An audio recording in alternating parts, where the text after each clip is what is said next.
Welcome to the Emotional Mastery Podcast. Today I have Nicole Guena, and she is a human design expert, personal growth, and group dynamics coach.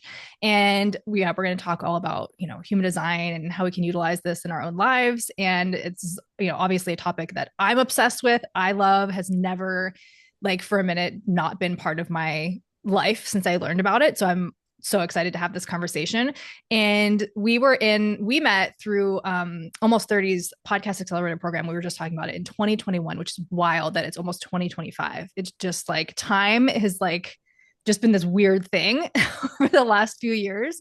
But I'm going to give you the floor and you can, introduce yourself, and just share as much or as little as you like about your journey, sort of any pivotal moments along the way that have gotten you to where you're at. And then we can really dig into, human design and all the things. And if you want to start actually by sharing your design, just so everybody knows, who you are. Yeah, that sounds great. Very excited to nerd out on all things human design. I'm a 3/5 emotional manifesting generator. I know you're also an astrology girly. So I'm Mm-hmm. Pisces sun, Sag moon, Taurus rising as I well. love that. Yeah, so I love working with them together too, but I'm definitely not as well versed on astrology as you are. But yeah, so basically what brought me to human design, I started my career in corporate fashion. Still live in New York City, did at the time. And I was kind of like your classic, like hustle culture, type A, perfectionist, constantly productive, like that kind of thing. And I hit my Saturn return, which at the time I had no idea what any of that meant. But I was like, what am I doing? Like, I just don't even know if I'm happy. I just felt very like I'm like living life on autopilot. I don't even know like what I want to do. If I like what I'm doing, I'm just constantly like tired and waking up and doing it again the next day, essentially. And someone at work actually mentioned human design to me. She heard Jenna Zoe on the Almost 30 podcast, which I feel like is how so many Yeah. people about human design. And it super resonated with me. And I've always been like I love a good personality test, like any quiz and, BuzzFeed or whatever it is. Like I always love that stuff. But anything self-assessed, like I just never felt like it really hit the mark because it's so hard to see ourselves clearly. Mm-hmm. And astrology, I feel like I'm a Pisces sun. At the time, I was like really not in touch with any of those qualities. So I was like, that doesn't make any sense to me either. But human design just like made perfect sense right away, like perfectly identified with all of those elements. But this was like 2019, and it was pretty hard to find good information about human design unless you wanted to like pay thousands of dollars to get certified. So I like always had it in the background of my mind and like always wanted to learn anything I could, but I was just using the little bits that I had. And then a few years ago, I was getting married and I was having some issues like within my family. So I started going to therapy for the first time. And I was like, I just feel like I'm dancing on the surface of my problems. Like I just keep having the same conversation. Like I have plenty of people in my life I can vent to. Like I don't need to pay a therapist to vent. Like I want you to help me get to what I'm like not seeing. And around that time was when way more people started coming out in the human design space and sharing like the deeper layers. And as I was digging into it, I was like, this is it. Like, this literally is what's bringing me to like the essence of like why I do the things I do, why I think the way I think, why I'm bumping up against this person because they're this way and I'm this way. And it just gave me so much more like understanding, compassion for all of the elements that were happening, whether that be interpersonal or even just for myself. Like it really helped with like the being critical and the doubting myself and all of that. Like my main gate in human design is gate 63, so the gate of doubt. So Mm-hmm. I struggled with that always, and that's like a forever journey. But insights like that were like, wow, this is huge. And it the type A girly in me loves that there's like a path, there's strategy. Like it's not just like, oh, this is your chart, so you're this way. It's like you're this way. So here are the steps. Like here are the tangible, practical ways that you can implement it in your life. And I just started sharing it with other people in my life and they were loving it. And yeah, then I was like, there's something to this. I was like previously health coaching and it just wasn't feeling, I had so much imposter syndrome, which I know is kind of part of the game of like doing anything that puts you out of your comfort zone. But it was just like, I was like, this just isn't right. Like it's just not feeling like the thing. And human design just felt like this language that I remembered as soon as I started learning those deeper layers. So that's basically what's brought me here, where I classic manifesting generator style, like I can't pick just one thing I help people with. So it's everything from like individuals with personal growth or their career or dating or whatever it may be to like working with people in corporate and doing workshops so that they can understand their teams better or parent-child readings so you can raise your child with an understanding of human design. So I just love how the insights from it apply to everything in your life. Like I can go into a corporate setting and talk about it in a work focused way, but then it's like, but go home and like deal with your wife the same way. Like it's Mm-hmm. all the same strategies apply. So Yeah. I love it. I love that. What was like the thing, or if there was one specific thing, like as you were learning your own design that you're like, wow, like I feel so seen. Learning the 3-5 for Mm, me was the biggest. yeah. Um, because the three being the eternal number of feeling like I'm just like messing things up constantly. And am I ever going to get this figured out? But then that 5 of like, but yet somehow everyone thinks I have it figured out and that I don't need any help. And I Yeah. noticed how, like, I also have very classic, like, older daughter syndrome, good girl syndrome, like all that kind of stuff. And I feel like the 3-5 so can compound that because it was kind of like projected on me that I had it figured out and that I was good and Mm, that I didn't really need all this like extra help and things like that. And it's like I believed that. And I think that's kind of that like fifth line projection field. And then as, I got older and started doing all of this healing work, I'm like, wow, I actually wasn't necessarily always fine. hmm. And it's more that I just came off that way. And then when people tell you you're a certain way, you're conditioned to feel that way, which I think the whole conditioning element of human design, and I'd be curious about your thoughts on this, is what I feel like is missing from astrology conversations typically. When people are like, oh, I don't resonate with like XYZ, it's like, well, yeah, because you were conditioned to think that wasn't a Hmm. possibility. Yeah. So I that's always like, say when I'm having astrology conversation with people or if I'm doing a reading, I always say because there's a higher and lower expression of everything, right? There's always duality, there's always polarity. So it's like when you're looking at just for an example, like I'm gonna give it throw an aspect out there just because it's one of mine that I'm so familiar with, but it's just like an example of it. Like Venus is square Jupiter, which really just means it's a harsher. There's an internal challenge between these two benefic. They're like good planets, right? And in theory, you would look at that and be like, oh my gosh, you probably like Venus, Jupiter talking to each other, you probably make so much money or you're like so abundant. But there is like an underlying shadow with everything. Right. And so I do love that conditioning piece in human design where you can like see that and be like, oh, this center is open. And like I said, when I talk about astrology, I feel like there's always how our childhood happened. Like you can have a harsh aspect that could speak to violence. But if that wasn't activated in your childhood, then that could be dormant and maybe you just get real angry when you watch a football game or something. I think there are levels to like how it expresses based on how you were raised. And I also think that human design and astrology just go so beautifully together because astrology is part of human design, right? So it's like when you're looking at any sort of aspect, then you can layer the gates in there too and like how they talk to each other in the chart. And that's why like it's also hard for me to do any sort of astrology stuff without human design being a layer. Because I think, like you said, that the tangible tools of like this is logic based, right? Where it's like, okay, now I can understand and I can accept myself and I can see myself. Okay, and now here's the steps to start that deconditioning process. Like, and so I think that's the most beautiful like gift of human design too, where it's like because you're an emotional authority too, and it's interesting with the 3-5. I just one note anyone who has a 3-5 profile, I've noticed so many 3-5s do hold that imposter syndrome because you have so much chaos and failure and trial and error. And then you have that fifth line in the background that's just like you said, people come to you like you have it figured out. But then your mind, you're like, but I don't have it figured out, but I need to have it figured out. Right. And so I'm a 6-3. And so, in that role model. So in my mind, I'm like, well, I have to be the role model. I have to like tell everybody what works, but then in the background, I'm just failing at everything. And I'm like, but everybody's going to think about failure. So it's like kind of similar, but kind of different in like reverse roles. But I have held a lot of imposter syndrome in my life too, where I'm like, but I have to look this certain way. I have to be guiding people or I have to like have my shit figured out. But then it's like also the only way to figure it out is through trial and error. Like my 100. daughter's a 1-3 and she goes through that, right? The investigator, but then she's trialing and she's like, I don't know what I'm going to do. And I don't know how to make this work. And she feels all insecure because she doesn't have the solid foundation because she's going through the process. So that third line's a tough one because it's like, we're not taught how to fail and how to fail properly, I guess. because it's like, I don't know, it's interesting.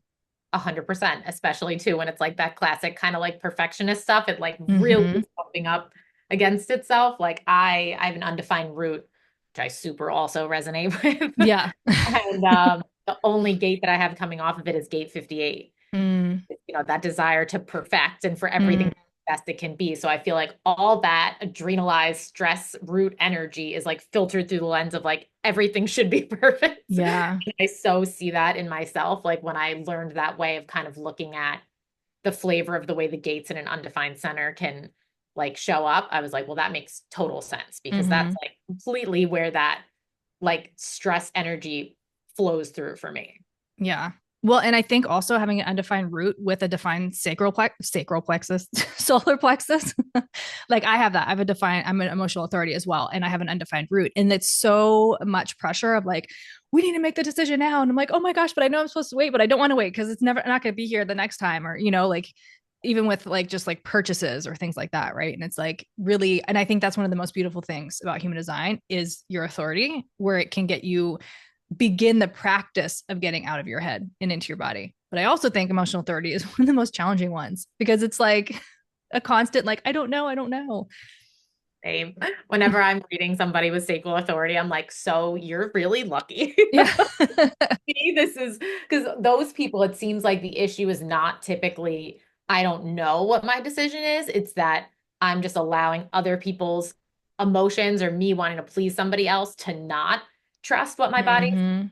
but they typically are very in touch with what their body is telling them. Whereas I feel like with me, I have trouble just being in touch with that period because I feel like the whole concept of emotional authority is like not as straightforward in that sense. I feel like the best way I've heard it explained is that it's almost like you wait until you get neutral emotionally and then you're checking in with that body reaction.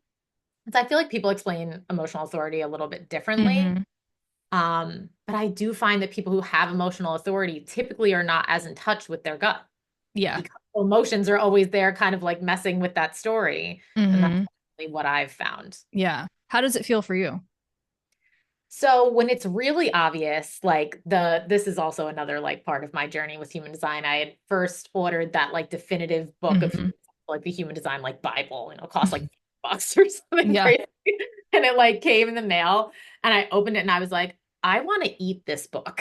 Like I am so excited right now. Like it was one of the most like super obvious, like this is my sacral like Mm.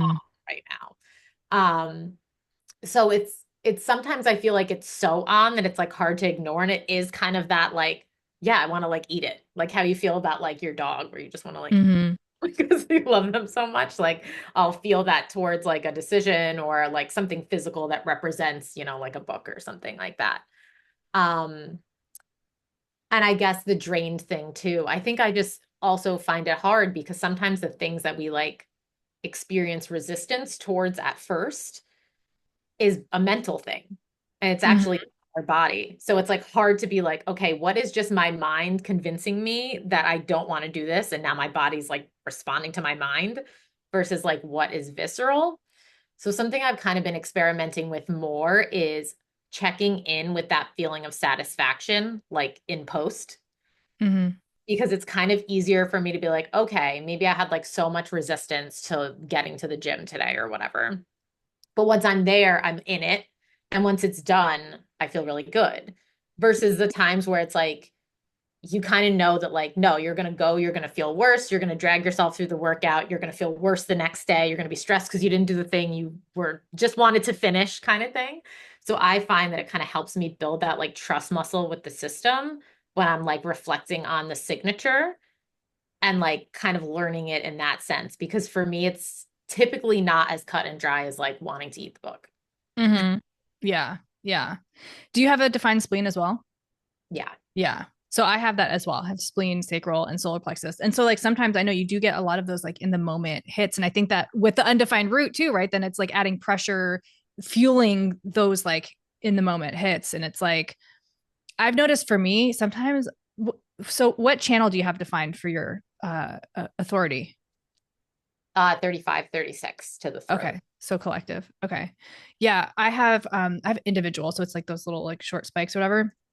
But like I've noticed like sometimes it takes like really long. Like I have to like come back to that truth like multiple times to like trust it. And it's like I I know what the answer is probably the first time I hit it, but then sometimes I just have to like cycle through it a few more times, just be like, okay, is it going to change? Because yeah, I think the mind like really takes over a lot, you know. And it's like I was just having a conversation with my mom because my daughter's 14 and she has 59.6, and that's the only channel she has in her design. So she only has the sacral and the solar plexus defined, and that's like that like very sexual like magnetic channel, and she's just really struggling. And it's like, how do you explain to a 14-year-old that your thoughts aren't your truth, your emotions aren't your truth, like really in hindsight it's like you have to like let the like move these things through you to come back to your truth. But of course she doesn't want to hear anything from mom and grandma, and you know what I mean, she's really seeking to find like what's for her now. But it's like it's challenging to have lived that, and go through it. And I think like I try and drop in human design astrology here and there, and she's just like, you can't like astrology everything away. And I'm like, I'm not, but it's true. So I just Totally. like leave it, and I'm like, she knows where to go, right, when she wants that information. Because she did let me read it one time and she's like, why is it so accurate? And I was like, I don't know. Yeah.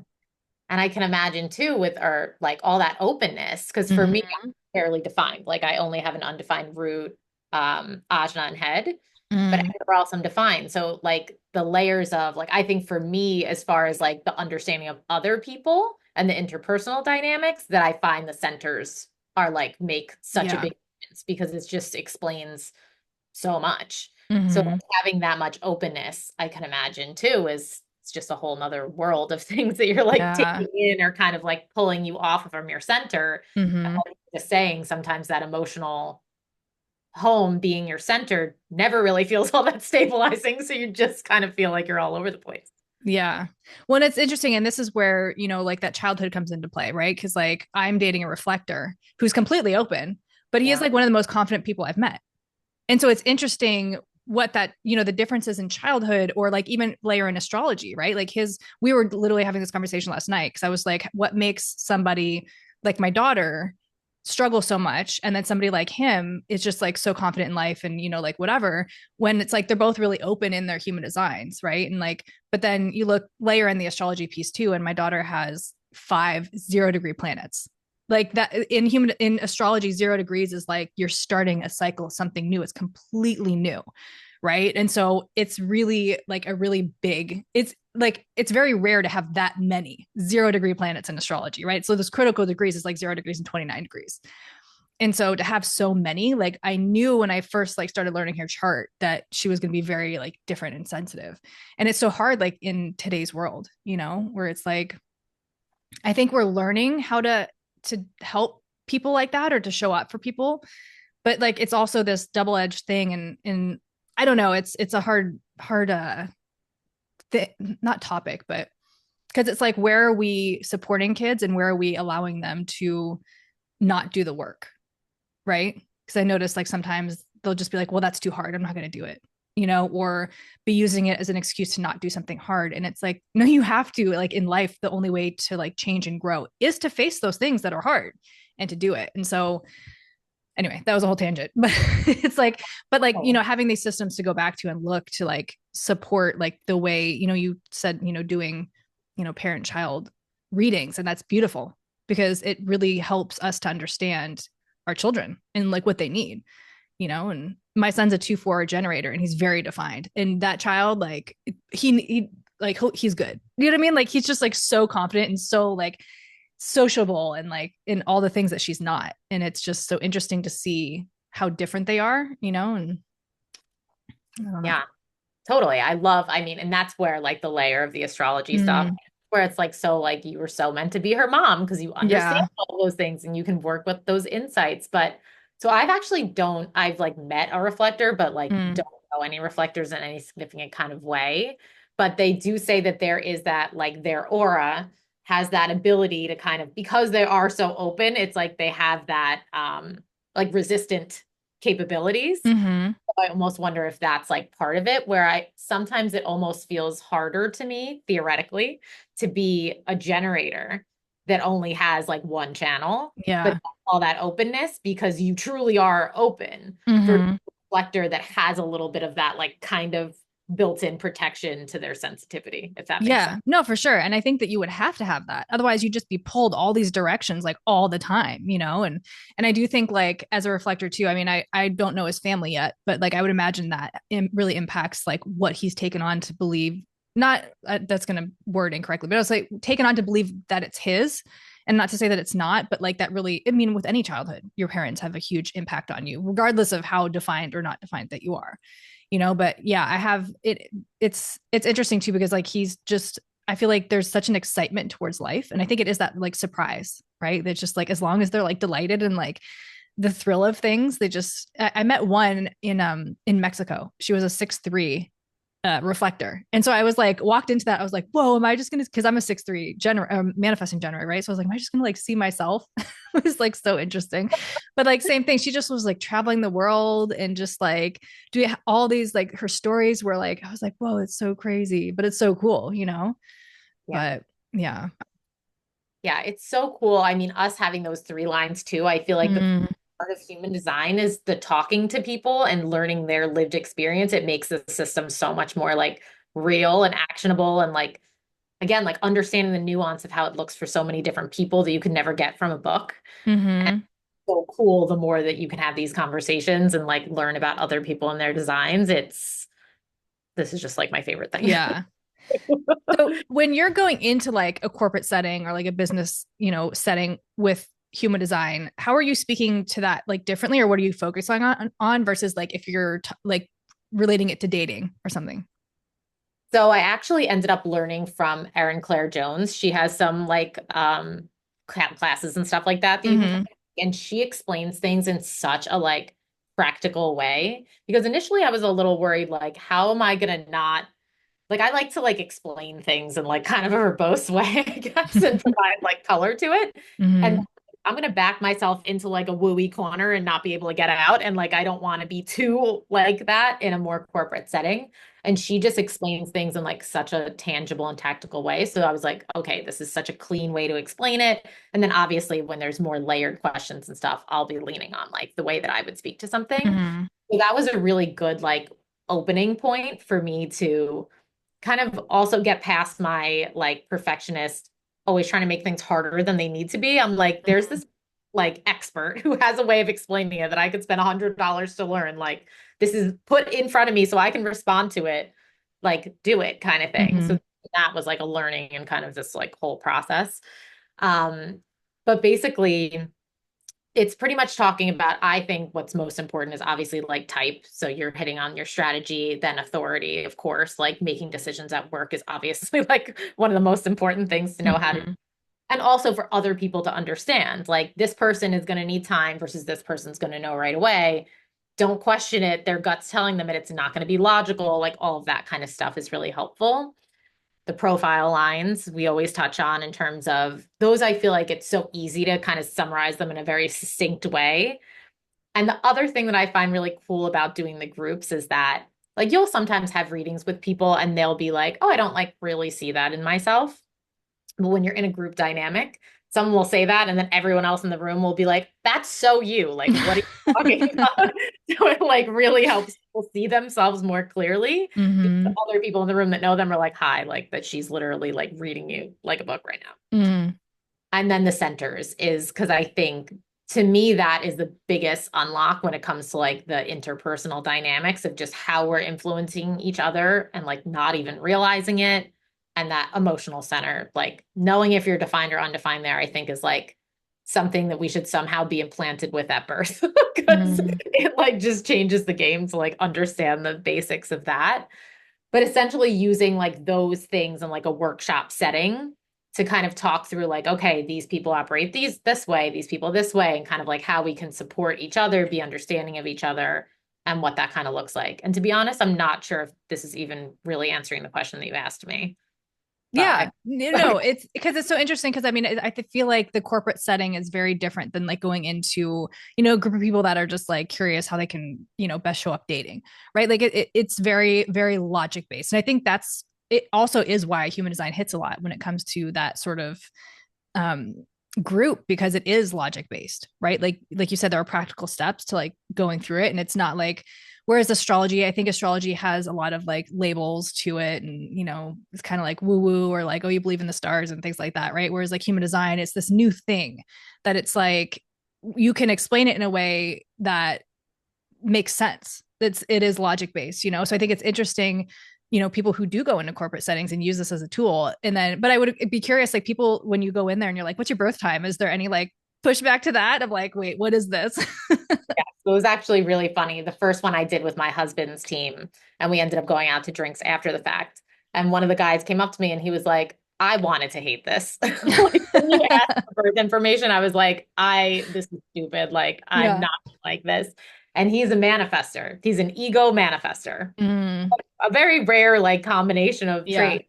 So I kept kind of like pointing him out because he was the only one of like his stuff. And he Mm-hmm. was like, you just like read me for filth though. Like literally everything that you said was so accurate. Like the things that you mentioned were related to things that I've like literally worked on, like consciously on myself to like be in the higher expression of these things. And like, not he didn't use those words, obviously, because that's very like human design Yeah. speak.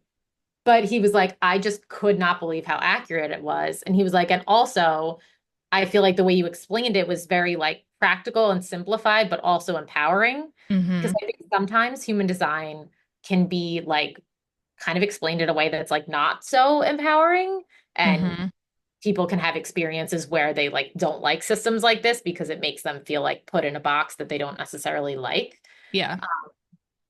But yeah, it was funny. It was a lot of younger guys on his team that were like, or they were saying, I didn't really see it in myself, but everything you said about everybody else was spot on. So like I'm Mm-hmm. obviously not the only person that's like the exception to the rule. Yeah. So it actually made me be like, oh, I guess like I do have these qualities. Mm-hmm. Obviously, exactly the point. Like to help people see themselves more clearly and Mm-hmm. have other people on the team see them clearly and then have the strategies to like actually work together efficiently and just avoid all those pitfalls of where we're just expecting everyone else to function the same way we do. Yeah. Yeah.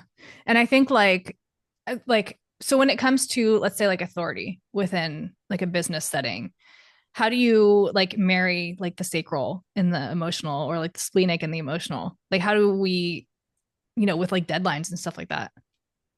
Yeah. So with emotional, kind of the biggest thing that I say is the like giving yourself at least some time. Like obviously it's ideal to sleep on it.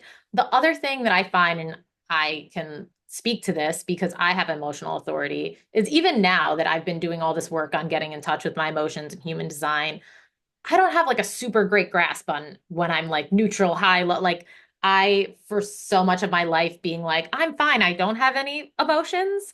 And I think for emotional authorities, it can almost be easier to do that because they're always there. It's Mm-hmm. like this undercurrent of like emotional noise that you're used to dealing with. Whereas when you're undefined, like somebody else's emotions like hit you in the face and you like kind of almost can't not feel like Yeah. abruptly like feeling them. So I also found that this is a little off topic, but that is something that's really helpful when I'm working with men or with people in a more corporate space that lots of times have the tendency to be the way that I was. They really resonate with that kind of description of like there just being this like emotional undercurrent that they're kind of just like not touching. Mm-hmm. And Mm-hmm. that like if you're kind of not, and again, even when you're trying and working on it, it takes time to like build back that like understanding of where your emotions are. Just giving yourself any amount of time and playing hard to get in any way with a decision, whether it be like literally 2 hours. Because I think, like you said, especially with an undefined route paired with that, it's like this email came through. I need to answer it immediately. And the Mm-hmm. other thing I said too is like, if you trust your partner on the team that has sacral authority, defer to them sometimes. Like test out kind of the dynamics of your team. Like some people will have a more trustworthy gut reaction, and other people, when they need more time, like maybe somebody else can kind of like take the reins on something if that's like appropriate. Mm-hmm. Yeah, that makes so much sense. Do you feel like people who say that they don't resonate with aspects of it, is it primarily like their unconscious parts that they're not resonating with? So I have not, so I find that with the profile numbers, Mhm. that the second number people sometimes don't see in themselves and other people do. But when it comes to more just like in general, like gates and stuff like that, I feel like that stuff is so much about the way you're conditioned.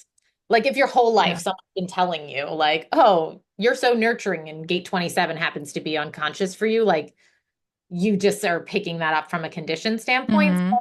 I always mention that in readings with people, but I don't really see any like significant correlation except the profile numbers.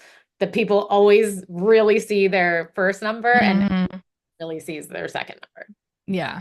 That makes sense. Cause that second one, I feel like, I mean, even with, I mean, I don't know. I think it's maybe it's different with the 6-3 specifically because like for 30 years I was operating as a 3-3. So I was like really resonant with that third line. I almost felt like it was harder to like connect with the sixth line. But then again, the sixth line, I don't know. It's like I do resonate with it because there is an element of perfectionist with it where you're like you want to look a certain way and it's sometimes it's hard to have the vulnerability of like I fucked things up again, or like I dropped the ball, or like I didn't finish that thing, or like whatever it is, right? It becomes like harder to like kind of express that. But yeah, that makes total sense. Like having that second line, that's really harder to see. And I think like with astrology too, kind of going back to even the beginning, you were talking about not resonating with your Pisces sun. And I think like our sun sign in human or in astrology, it's like everybody like hears about the sun sign and all of our of course everybody reads their horoscopes for their sun sign and stuff like that. But like the sun is actually like who you're growing to be. So a lot of people don't resonate with their sun because it's like you're learning to embody that energy through your rising, through your moon, through your life experiences, right? And then that kind of like brings you full circle back to that energy. And so it's like being, I have a Taurus sun. And like now at 38, I'm like, I can see how like Taurus I am, but also like I have a Leo moon and Leo rising. So like the dramatics and I feel like those two paired too have a lot of like luxurious, like I love luxury. I love pampering myself and things like that. And that was actually like hard for me to, I think that was like more of a subconscious thing, right? Where I was like, I can't want those things, like, but it is, kind of I think sometimes when people say that, like, oh, I don't really resonate with my son or whatever, but like, that's why there's so many nuances to it. And you can go so deep with it because it's like, okay, well, is your sun conjunct Neptune? Is it making, or opposite Neptune? Is it making hard for you to even see those qualities in yourself? So I don't know. There's so much to it, but it's so interesting, like the depth that you can go with it. And to think that it's just like, oh, I'm a Pisces sun and that's it. Or, I'm an MG and that's it. It's like, there's so much. 100%. And like when I kind of reflect on my big three is the Pisces stuff, because I have basically all my planets are pretty much in Pisces or Sag. So Mm. everything each other, which is, and then the Taurus rising and North Node. So I definitely Mm. have a lot of like that. But I really identify with the Sag. And Mm. again, it's the moon, so it's your internal world. I've got a lot, I have Mars there and like other things that obviously other people would experience. But I also think that that energy was rewarded growing up. Like I'm like a go-getter and I'm optimistic and like I like to have fun with things and like all of that fire energy, that passion, like the philosophical stuff, like all of that. And then what I kind of like shut down was like the emotions, the sensitivity, like all of that. So I think sometimes it's like whatever's within our big three that are like our environment says like, oh, this is a good quality. We almost like amp that up and then we just Yeah. like wash down whatever is like not true for us kind of Yeah. thing. Well, a Moment. lot of like Sag moon. So we just had our new moon in Sagittarius too, but the Sag moon being ruled by Jupiter, sometimes you do avoid emotional experiences because it's like on to the next, let's just be happy, on to the next thing, on to the next, right? And you're not actually dealing with the current emotional experience. You're replacing it with something else, like something that's more optimistic. And so it could be hard to like actually connect with it and pause and be like, okay, this might not feel great. So let's just sit here for a minute, right? So that that's an energy that goes in there too, and it's so interesting. But you And with that is like, not on me because I yeah, feel like sometimes I'll breeze past things that are not, I don't like because I'm like, okay, well, it's not fun to like not be having fun. So let's just mm, lock this down and like start having fun again. Like is yeah, kind of the way that always looks. yeah, yeah. I think the moon sign is so interesting because it's like it is our inner world. It's the way we're experiencing ourselves, and so like for me, I have a Leo moon, and I for so long like Leo is just Leo is dramatic. It wants to be seen. And I like now I notice that with my emotions where I have an emotion and I'm like, but like, I just want to tell you about it. Like, let's talk about it. Let's like, it's so fiery and like so passionate. Right. But like when I was younger, that wasn't like, okay. Right. Mhm. Like it was sort of like, oh, Rochelle's in a mood again and Rochelle's this. And it's like nobody intentionally wanted to make me feel that way. But like my entire family is undefined emotionally as well. So for me to come in with a Leo moon and a defined solar plexus, it's like it wasn't understood, right? And so it kind of felt like weird. So I suppressed that for a long time. But like you said, in childhood, we tend to repeat the things that got us receiving love, right? And we reject all the rest of it. And I think that's the challenging part of adulthood is then having to incorporate those things and accept those and embrace those parts of ourselves. And again, going back to, human design astrology, and that's the most beautiful gift and tool of these systems is like, because I remember when I looked at mine and I was like, same thing, my profile was like the thing for me that I was like 6'3" makes so much sense. Like all the trial and error and all the failures and like, oh my gosh, going from one thing to the next and being a manifesting generator and always hearing that you just quit too easily. You just quit these things and you're on to the next thing. You have so many, it's like kind of how we're designed to be, but it's like learning that and reframing it.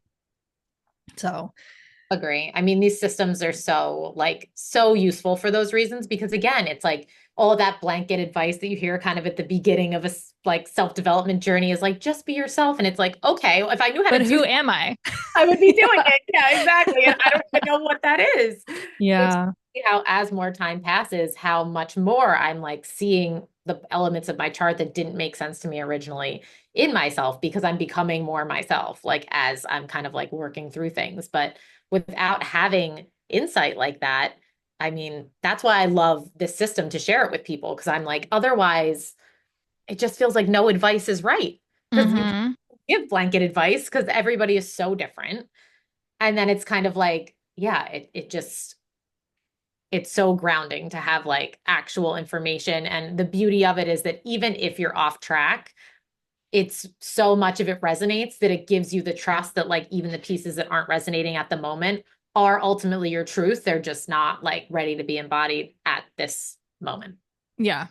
When I think like, the 7-year deconditioning process, I know in the beginning of my journey, I was like, I'll do it in like 2. I'll beat the system, right? But it's like kind of like as like you said in the beginning of your journey, you hear all these things and it's so confusing because it's like, oh, I just need to be authentic and I need to be myself. And you're like, but who is that? Right. And I think that as you like go through the system and like as you learn and grow, it's like it reveals itself to you in layers where then it's like something won't make sense and then it'll click. You're like, oh, I get it. Right. Like I got it. But then it's like, then this other aspect comes in. You're like, okay, well, now how do I integrate that? And so it just becomes like this little, like, not game, but it's kind of cool the way that it starts to show up and the way that you can begin to process and integrate. And it really does like, I don't know how long I was in my journey, maybe like 3 years, where I was like, okay, I get why this takes so long. Because like we can't see everything at once. It's just not possible. We have to like accept our sun. We have to accept our moon gate. We have to accept our authority. Like there are all these pieces to it that, after 7 years, then you can be like, okay, like maybe like settle in. Because I found human design, I think in 2019 as well. Right. So it's like coming up to what, 6 years, almost like 6 years of the system. So I'm like, I'm almost there. But then I'm like, but I'm not. I feel like there's so much more to like learn about like growth in life and stuff. But like I'm a vastly like different person than I was when I first came into this. Like I feel so much more confident, so much more myself, even though there's still ways to go. 100%. And I think that's just kind of like, I actually forgot even about that whole 7 year thing. And it's so, I mean, it does make so much sense. I feel like when you also think of like Saturn, like, the Mm-hmm. 7 like cycles. But yeah, it's like everything just feels like a lifetime.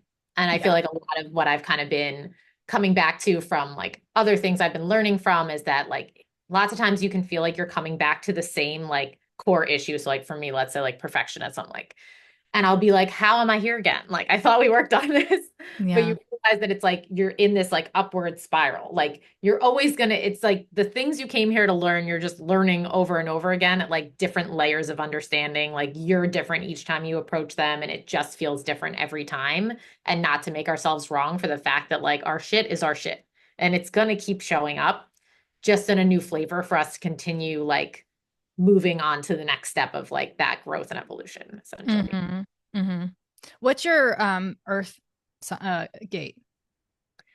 So I'm 63, 64. So this is the other Oh, thing okay. that's so interesting is that I'm the only Pisces gate that's logical. Yeah. It makes total sense. Like I'm a very Yeah. logical Yeah. person. Yeah. So like that is the other thing that I think is so cool about human design is like there is just this like layer of like it's just a touch more something that's always spoken to me. Mm-hmm. But I thought that like every other Pisces gate's emotional, I'm pretty sure. Yeah. I'm like, well, that Yeah. makes complete sense. And then like me being so in my head is those two head gates and an undefined head. So it's like Mm-hmm. the biggest gifts are like living up there, but I'm like supposed to be in my body. So it's like finding that balance is something that's like a big thing that I'm working on currently. Mm-hmm.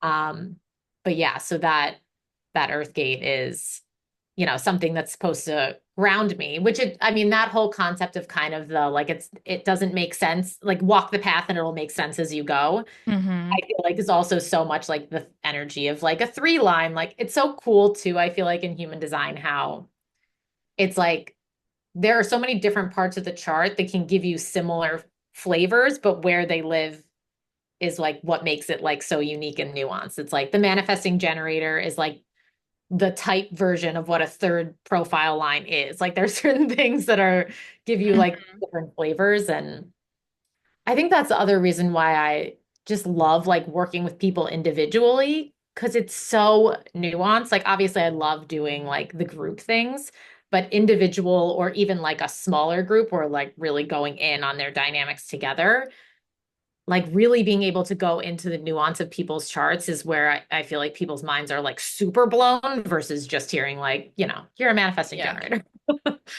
Yeah. Yeah. I think that's where there's so much beauty in that too.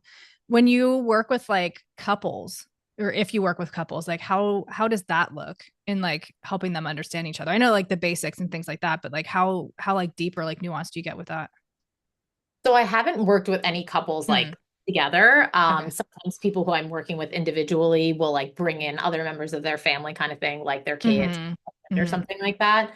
But typically the biggest things again is the centers is like always the first place I go to for any kind of like mutual understanding type things because Mm-hmm. that I have found is like always the biggest, like same thing with like the parent children stuff or like even in the work settings. It becomes like really clear, especially the emotional center.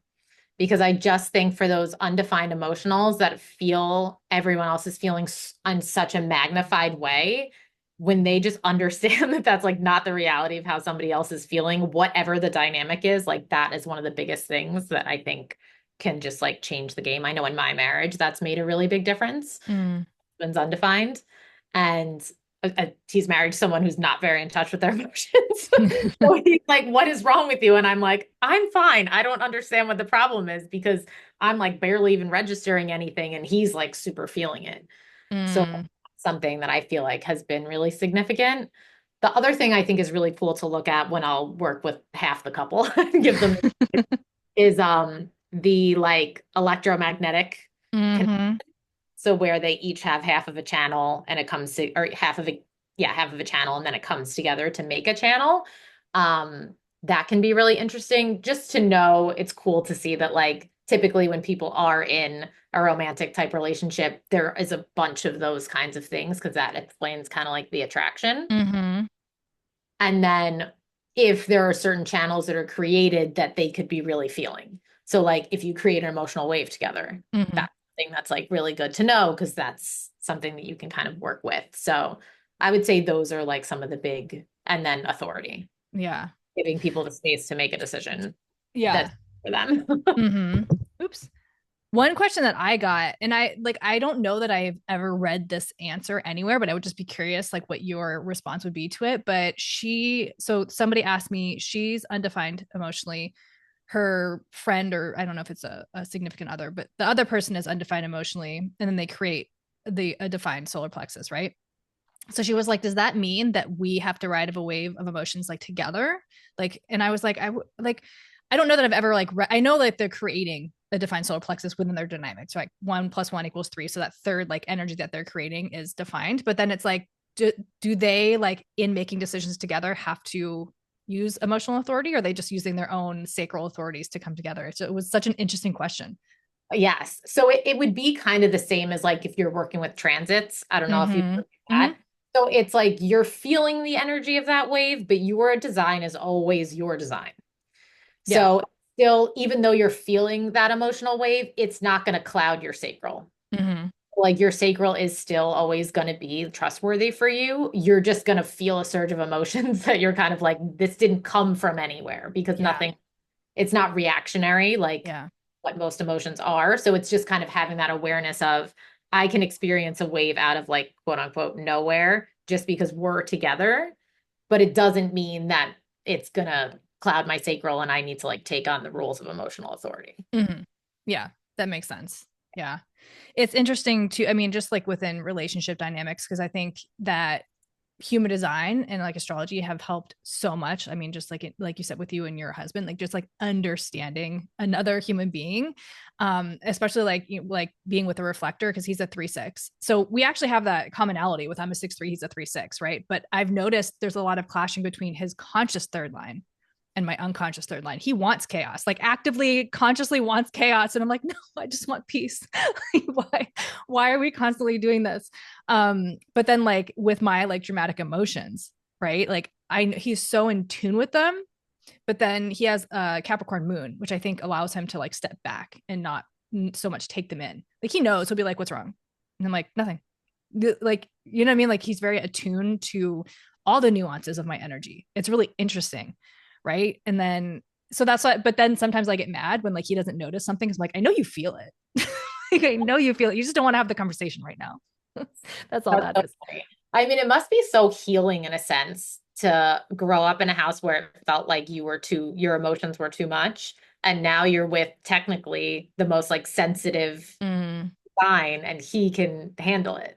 So yeah. that would be like doing a ton of things for your subconscious. So like Honestly, it's it really in is a to whole new feel like I this is one of the things I appreciate so much. Like I think within any relationship, you're always gonna be frustrated. There's always gonna be things that like you're annoyed with or just like that irritate you or whatever. But like I will say, like I have never once in if we've been like it's been over a year, but like never once have I ever felt gaslit. Never once have I ever felt like my emotions were too much. Like so, like the worst thing that he's ever done that irritates me is like sometimes if I'm like in an emotional state and I start crying, then he'll be like, if we're on the phone, he'll be like, well, like deal with that and then call me back. I'm like, no. But like I think it's more just that the Capricorn moon, like I think he just doesn't quite know what to do with it. And I think men want to solve instead of being there with you for it, you know, like obviously if we're in person, like he doesn't leave the room or anything like that. But yeah, it's just so interesting. And in that 28-day like lunar cycle is incredibly frustrating, but it also helps me lean more into my emotional authority because it's like having to wait. I don't want to and he wait, does it. but He's working with his energy as far as being a reflector. for the most part, yeah. And that's what I love too. It's like I love meeting people who are living out their design without even knowing what it is, right? They're just so in like maybe just more attuned to their body, right? Or had the support in childhood. Maybe they were just more seen, or maybe a parent did more work on themselves. Like I don't know, it's just really interesting to see people that, and I think like everybody lives out an element of it, whether they're conscious or not, right? And it's probably more that unconscious that maybe they're not even aware of, right? That they're living out just because it's just like running on autopilot. It just is what it is. But yeah, it's so interesting. I wondered too when you were saying about the chaos, like it kind of feels like also the reflector like surprise thing. Like he doesn't Mm-hmm. want everything to be too settled almost in a No, he sense. doesn't. We've had that conversation before. Right. And I'm Yeah. just like, because sometimes I'm like, we're so different. Like, I don't know how it could work. Right. And he's like, but opposites attract and this, that, and the other thing. I'm like, yeah, I get it. But sometimes I'm like, that's where I guess, I don't know, like, I've been through like my trauma comes from relationships. And so I think sometimes I'm activated in that way of remembering.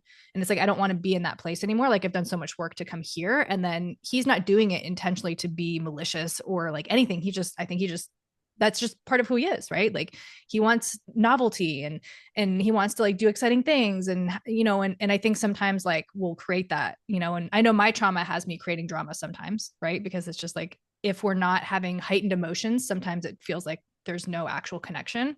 And so, but I'm like, but I'm also so aware of that, right? So it's like you said, it's activating a lot, it's reflecting a lot, but it's also like challenging at the same time. But that's, I mean, I think again, Tips. like I think that's why everybody should know this. Everybody should know human design and astrology and like be able to utilize this in their relationships, because sometimes we just like, and also I will say, like I've dated people before that I like have studied so much there, because anytime I'm like reading something new or any book or whatever, I'm always studying the charts of people I'm with or like my family, and like just so I can understand it. But there are some people who I felt like I've known them better through their chart than what they were showing me. And I'm like, I know that you're not being like authentic, but then I'm like, I have to let people teach me.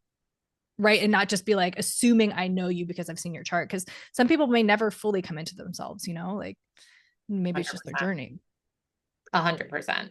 Yeah, I think, and that again is like the cool part of human design, I find, is that there's still always just enough that's going to resonate, that someone's always going to find the information useful. Mm-hmm. And if they're not, and I think that's the other part is like a reader where you can kind of like gauge what they're going to like, how far you're going to go in terms of like the woo woo evolved Mm-hmm. expression of things versus like the super practical. But yeah, I think it's so true. I mean, we came here obviously with that design as we're meant to live, but basically everything we encounter between now and when we learn about our human design pretty much tells us we should be something different in some capacity. Mm-hmm. Yeah, it's so true. How do you, just like out of curiosity, like how do you approach businesses when you're pitching like human design? So like the people that I'm working with now, they're three co-founders. So kind of the way that I explain it is I feel like a lot of people now in a corporate setting too are like very familiar with like Myers-Briggs and Enneagram. So that's like kind of my like in to be Mm-hmm. like, oh, you see the value in like these like personality typing things.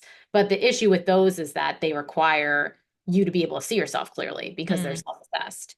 But typically, like Joe in accounting that's driving everyone crazy is not going to see himself clearly. So even if we go through this whole process and have this like, workshop based on something that somebody saw in themselves, it's not going to have the desired impact because it's not cutting to the core of like what's really happening in a certain situation. So that's kind of how I explain the birth time thing in a way that makes people be on board with it if they're like Mm-hmm. free. Because I'm Yeah. like, A, you don't have to spend hours answering a bunch of questions, but also B, like the results are what they are.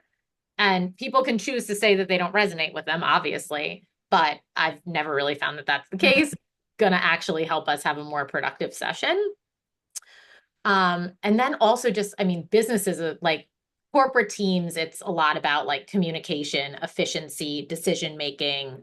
I mean, like I found some statistic that it was like 98% of like issues at work are because of a miscommunication. Mm-hmm. So like if you understand the right way to speak to somebody else based on their design, like that obviously makes like such a huge difference.